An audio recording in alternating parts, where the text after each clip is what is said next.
In today's business world, being an average CEO is no longer an option. That's why we're committed to equipping you with the resources and the tactics necessary to not just survive, but to thrive. You're listening to Not Your Average CEO Lifeline podcast, where we are more than just a voice in the crowd. Hi, everyone. Welcome back to Not Your Average CEO Lifeline. Today, we are talking about stopping that costly hire cycle that many of you are probably in with turnover, roles, etc. So we have special guest Ryan here. Ryan, thanks for joining us today. Can you tell our audience a little bit about yourself and your current roles, your background? Yeah. I grew up in a blue collar family. My dad was an owner operator. And if you know any operators and owner operators in the blue collar space, you know they work 12 days a week, 60 hours a day. Like, it's insane, right? Like, it's their life.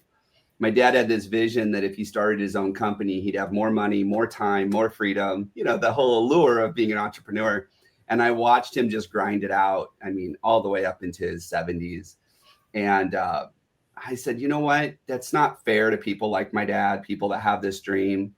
They need to be able to build effective teams of people they can trust.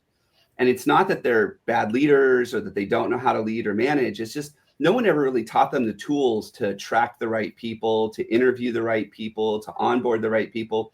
No one's really teaching that in the blue collar space. And so when I started my company about 15 years ago, that was what I really wanted to focus on. It's helping people just like my dad. I can completely relate personally. My dad is still working at 70, had his own business, and he hired maybe 2 people. And I got into the HR space, 20 something years ago, but he's still, that's what he learned is what he learned. And I am excited for our audience to hear more of your advice, and hopefully they can break that cycle, which I know is really hard. So can you talk to us, I think, about that most common mistake that you see business owners make and how costly it can be when hiring? It's the biggest one. So just for a little bit of context, the majority of people we work with are about under 1,500 employees. They're a little bit on the smaller side. You know, when you're Google or Apple or Amazon, everybody knows who you are. But when you're a small company, no one really thinks about the fact that you have to market to recruit. And that was one of the big breakthroughs that I had, and that we teach a lot of our clients, is that recruiting is actually a marketing activity, not an HR activity. It's about promoting these opportunities that you have. It's about being out there in front of people where they're at, not just posting on a job board and hoping that you stand out in a sea of just crowdedness and noise. And I think that's a big mistake that a lot of people make, is they think that their website, their online presence, social media is just for customer acquisition. But I would argue that it's actually more valuable in the recruiting space, because if people don't know who you are, how can they apply for your jobs? I think that's really interesting. I haven't heard someone say that before. And I think, we do a lot of hiring here, and I think that makes so much sense here. It's really the marketing aspect of it too. That's really, really interesting.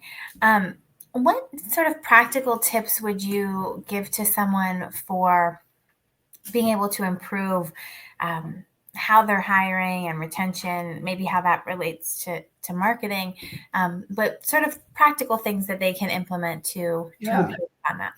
So if we go back to that idea that recruiting is a marketing activity, anybody that's ever worked with a marketing person, one of the first questions they ask is, who's your ideal customer? Who's the perfect customer? And it blows my mind how few people have actually sat down and said, who's our ideal employee? Have we ever thought about that? Have we ever said, what's the right person to join our team, to thrive here, to be engaged here, that will want to stay long term? And until you define the right people, you're never going to be able to attract the right people, because your marketing messaging, your ads, the way that you promote your company, the way, how you get in front of them, all that's defined by the right person. And so I think that's one of the most practical things that you could do, is just sit down, answer a couple of questions like, why would someone want to work here? What is it that makes us different? What kind of behaviors am I looking for? Is there a certain set of skills or expertise? And I'm not just talking about doing the job. Are there other skills or expertise like communication and the way that they trust and the way they embrace the team mindset? Those kinds of things. Sit down and get really clear on that. And then from there, now update your messaging, update your marketing to attract that kind of person. I think it's absolutely a myth, but I think a lot of entrepreneurs think that people are only driven by money, which every study on the planet will tell you that's not the number one driver for most people. But that's what they compete on. That's what they sell. Like, we're paying better than someone else. We're offering a signing bonus. Well, that's not what drives the majority of people. There's a few out there that will drive. But what we found is that unless you're hiring a salesperson, it's probably not the right person for you. Danielle and I definitely understand that. We have a flexible work from home role, right? So that drives all of the ideal employee that wants to work here is looking for that flexibility and the work-life balance that we offer.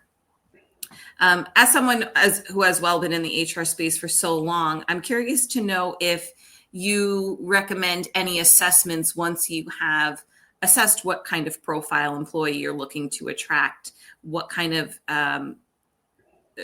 search and sort type of assessments would you use to ensure that this person is someone that you're going through in the pipeline of your recruiting? Yeah, well, I'm a big fan of behavioral assessments. Every day I seem to find that there's new ones out there because I think there's probably like 15,000 different ones by now. There are, yeah. But I tell people the best assessment is the one that your team uses, the one that your team has embraced. And when I say uses and embraces, what I mean is they don't just use it for the hiring decision and then file it away. They actually bring it into the onboarding process. They bring it into the performance review process. They bring those assessments in so that their hiring manager, so the team can better understand each other. They can better communicate more effectively. But I love using them in the pre-hire process. Mm-hmm. The one thing that I personally believe is that it's less about a go, no-go decision when you're using assessments and more about, okay, can I really acclimate this person to our team? Can we adjust to the behavior differences? Instead of saying, I don't want to hire this person because they're this personality profile, saying, you know what, maybe we need someone that's not like us. And then saying, but can I tolerate some of the challenges that we're going to have? Can I adjust to those challenges? Because if someone's different than me, they're going to cause some problems for me. Yeah. Or I might cause some problems for them. And it's not that they're bad, they're just different. So I want to expand on this just a little, Ryan, because I know exactly what you mean, but I'm not sure our audience is going to understand how to use the assessment in your day-to-day, right? So can you give us an example maybe of someone who comes up as analytical on an assessment and what that would turn into versus someone who has well-developed interpersonal skills and what that would look like? Yeah. So, I mean, we can talk about if I just go with DISC, which is really common, lots of people, right? So the interpersonal skills would be the high I, the analytical would be the high C, right? And so for those listening, think about the person that when they show up in the room, kind of the room just lights up and people all of a sudden are excited to be there. And all of a sudden you hear some chatter and it's really good, friendly chatter and kind of the life of the party type of person, right? Like when they show up, just people are excited. That's great for the right role. When you're in a customer service role or you're in a sales role or an account management role, you want someone that can just connect with people just naturally. And it's very easy for them. When I look at assessments, I always look at someone's natural behaviors and says, what I need them to do in this role, does that energize them? Because that high I, that person that really likes being around other people, they walk into a room with other people and they're energized. But if you put them in a cube and say, put your head down and don't talk to anybody for a week, they're going to be looking for a job as quickly as possible because that doesn't energize, that drains them. And the inverse is true for the other one, the analytical person. They want to be in a cube. They don't want the distractions. They don't want to go to the party. They don't want to be invited to lunch. They just want to sit down and get their work done. And so it's really important understanding the person's natural behaviors and what's going to allow them to thrive in that role. Because we talk about this a lot when we start looking at things like mental health. And I don't want to digress into that. But when we start looking at that, there's this thing called burnout. And we all know what it is. And what I found is that burnout happens when you take someone like that person with really good interpersonal skills, really good communication skills, likes people, and you put them in a cube for a month and say, don't talk to anybody. We got work to do. They're going to burn out faster than the analytical person who might enjoy that, not having all the distractions and the interruptions from people. Like I have to turn my phone off for this podcast because if I don't, my phone rings and it's someone I want to talk to. I'm like, ooh, super distraction. Right? So really understanding how someone's going to thrive and where they're going to get their energy from is really important when you're analyzing people before you hire them. I'm so glad that you chose DISC. I know there's a whole bunch out there, but DISC is something that Danielle and I talk about frequently. So I'm happy that you picked that one. It's one of my favorites. Well, it's easy and it's super popular. Like, correct. Yeah. I don't think you can be in the hiring space or have hired people and not heard of DISC. Yeah, agreed. And it is the one thing I like about DISC is that it's easy for employees to take and interpret, or clients who don't really know much about behavioral assessments. It's a nice segue into how can this help you? Yeah. I've asked a lot of questions. Danielle, do you have anything for Ryan before I dive a little bit different into retention? Oh, okay. I've got a couple of things I could add on the attraction piece. But I really want Ryan to talk about retention. Yeah. So can you tell our audience if we're segueing into how to use their behavioral assessment to then retain them? What kind of tips can you give our audience for continuing this life cycle of the employee? Yeah. Well, I think things like employee retention, employee engagement, they all go back to how you started the relationship and the decisions that were made early on in the interview and in the hiring process and everything else. And so when you hire someone that is most likely to thrive in a role, for example, that person with the interpersonal skills that gets to talk to people and spend time with people, it's going to be a lot easier to retain them. But I think so often we're desperate to hire people. It's harder to hire people that we don't bother with the assessment, or we're like, oh, it's good enough. And then we bring them in and then we wonder why 9 months later it's not working out. It's because we hired someone who wouldn't thrive in that role. And so when we look at retention and we look at things like the assessment, what we want to do is we want to sit down on a regular basis, at least quarterly, and say, are we providing the things that this person needs to thrive in the role based on their assessment results? And if not, we need to have a conversation with them about some adjustments or tweaks that we can make so that they will thrive. My approach is always employee first, which sometimes I get a bad rap for that. But I believe that if I'm in a position to grow a team and to build a team and to keep a team, I have to think about their needs before I think about mine. Because if I take care of their needs, they will stay and take care of my needs as the employer. And that's what I really want to do with those assessments, is to say, hey, I know that you need this based on the results of the assessment you took. We're not actually providing that right now. What are some adjustments we can make so that you can start thriving a little bit more in the role? Having that conversation. And then beyond that, I think another thing that so many employers miss is that when you hire somebody, you get the whole package. You get everything. This isn't severance. It's not like they go into an elevator and they forget their personal life. And us working in construction in the blue collar spaces, we hear a lot, I wish they would just leave their drama at home. I'm like, well, the only way that happens is if they stay home. But that's not reality. And so I think a lot of times, especially as leaders and as supervisors, is we have to take a little bit of interest in what they're dealing with personally.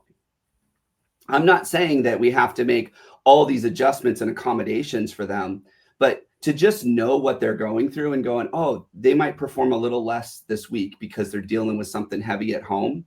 And just creating accommodations for that, I think, is really important. And you can use the assessment to go, oh, these are the things that are going to stress them out when they bring it to the office or to the job site. This is how we can help them deal with it. Ryan, for someone who might be feeling skeptical about making all these changes, what advice would you give to them? Well, I think it's less about advice and maybe about some tough love. You know the definition of insanity? Mm-hmm. Doing the same thing, expecting different results. And I think that we've done that too often, especially over the last 20 years, as knowledge work has become much more prevalent, as work from home has become more prevalent. People keep looking for opportunities where they feel like they get to have work-life integration, right? And not everybody can offer that. And so sometimes I think that if you want something different, you just have to do something different. We talk to clients all the time that push back. Real early on in our process, they push back. I don't want to do that. That's weird. That's not going to work. And the reality is what they're doing now isn't working. So let's do something radically different. And if that doesn't work, then we'll go back to what wasn't working before, or we'll do something different. But I think if you're struggling with this, whether you're struggling with retention, employee engagement, or even just filling enough open positions, like I think you owe it to yourself and your team to just do something radically different, because that's the only way you're going to get different results. This really tough love advice, and I very much enjoyed it. It's hard to break a cycle that you've been in for a while, right? We all know that, but without it, there's no opportunity to grow or expand. And you have to be willing to take that leap. So I'm really glad that you said it. The we always ask everyone about not being your average CEO, but before we get there, I'd really love for you to touch upon some advice for those business owners that have to have or want to have that conversation about performance and not necessarily like their performance, but how to ask them for feedback of what can I do for you? How can we retain you? What would make you happy in this role, right? How do that conversation to understand them on a little bit of a deeper level to see what would be a benefit for them that's not necessarily monetary. Yeah. So it's interesting that you bring this up, because just this week I rolled out the concept of stay interviews with a lot of our clients. Mm-hmm. And I think stay interviews, separate from performance, I think you asked kind of two questions in there. There was a performance one, and then how do we retain them one. Is that fair? Yeah, it was kind of fair. I wanted, like, the first word that came to my mind was performance review, but it's more of, I mean, you can ask it on a performance review, like, what would you find as a benefit to continue to stay with us? It's more the staying part rather than the performance part. So what I found, and this is how we are talking about stay interviews. Stay interviews can be tough conversations for the person asking the questions, like for the employer, if they don't have that relationship or they're not accustomed to doing this. And it can be tough for the employee if they're not used to being asked these questions by their boss. Mm-hmm. But what I found is that most employees are going to be better at telling you the negative things, like the things they want you to fix, than they are at the things that would reinforce them staying. So one of the questions I love to ask in a stay interview is, when's the last time you wanted to quit and why? Now, that takes some guts to ask that question. There's a lot of guts to ask that question. They may say, right now, I'm leaving. They could say this. We're stealing this. We're going to be using this. But when's the last time you wanted to quit and why? And I'm not looking to defend. I'm not looking to blame. I'm not looking to justify. I'm just looking for information. And it was interesting. I asked my team, and my team is mostly stay-at-home moms. You know, they work from home. They get to work crazy hours because their kids have crazy schedules. And all of them told me right around the time school starts, because it's chaos. There's lots of things happening. I'm figuring out how to balance and thinking, do I really need to work right now? Has nothing to do with me. Nothing. And you know what the thing is? I've heard this said before, people don't think about you as much as you think they think about you. right? I think it's the same thing with our employees. So often the reason they quit has nothing to do with you. Mm-hmm. The reason they're not engaged has nothing to do with you. Now, could you have gotten in front of it? Could you have helped keep them? Sure. But you have to know them more personally. Because at the end of the day, if I work for someone else, I care about me more than I care about you. Like, I think that's just human nature. Mm-hmm. And so asking him a question like, when's the last time you wanted to quit? Or another one that might be good is, if this job didn't exist anymore, if it was replaced by robots, what would you go do? Because now we're going back to that. What are their hopes and their dreams and their aspirations? Like, what do they want to do for fun? Like, if they didn't do this job, what else would they want to do? Or if you could switch jobs with anybody in the company, who would it be? That's a really good one. Like, these questions aren't normally asked, and it gets them thinking, and it gets a creative conversation. And it's not saying, so why do you keep working here? Like, why do you want to know? Right? What can we do better to make you happier? Well, now all of a sudden I just projected that they're not happy, but that's not what we're asking. Right? So I think asking some of these questions in stay interviews can really be helpful to understand what their personal goals are, what they want to accomplish, not only with their career, but their personal life. And that's what's going to get you to keep people. Those were wonderful, bold questions that are also compliant, which is also important, right? When we're advising. I always worry about that when I'm on with HR people. I play in the gray area. Yeah, compliance person. You play in the gray area. I had a client one time, just so you know, this was before Indeed changed their rules, but I watched him in an interview and he starts dropping the F-bomb. I'm like, dude, what was that? He goes, we curse a lot around here, and I wanted to make sure they're comfortable with it.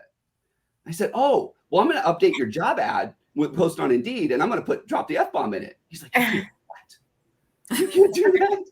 I'm like, there's nobody that says I can't. Well, Indeed says that now, but they didn't used to. And I'm like, yeah, I think we just need to make sure that we put their needs first, right? Like if I don't want to walk into an interview where someone's just going to be cursing left and right, you should disclose that to me up front. Just correct. Really Absolutely. Clear. But yeah, I like to play in the gray area a lot. And then anytime that anything gets compliant, I'm like, you need to call your lawyer. You need to call your compliance person because I don't know the answer to that. But with marketing, we got to take risks. We got to be bold. We've got to put ourselves out there so that we look different. And sometimes with different, we've got to do things that sometimes make people feel uncomfortable. But it's not because they're bad or because they're illegal. It's just that we're not used to asking it, And that's another thing too, when you want to engage your best people, if you ask them these stay interview questions or any kind of engagement questions, if they're not used to being asked it, they're probably not used to answering it. So sometimes we've got to coach them through it. Sometimes we have to help them on how to answer these questions because they're not used to it. Especially if they've been with you for a while, right? These are not status quo things that would come up. So you have given our audience plenty to take away. Our last question that we ask is, what does the term "not your average CEO" mean to you, Ryan?